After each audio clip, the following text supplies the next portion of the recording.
বিসমিল্লাহির রহমানির রহিম। আসসালামু আলাইকুম প্রিয় খামারি ভাইয়েরা।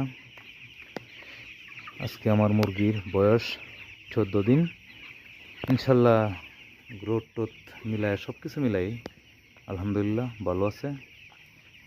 এখন বাকি যে সময়গুলো আছে এই সময়গুলা ম্যানেজমেন্ট ঠিক করে যদি যাইতে পারি এটাই সবচেয়ে বেটার।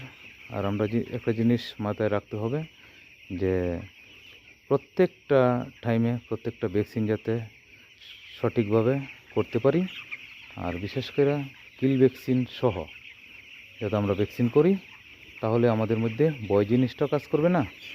আল্লাহর রহমতে মুরগিগুলো সঠিক সুস্থভাবে আমরা সঠিক জায়গাতে পৌঁছাতে পারবো।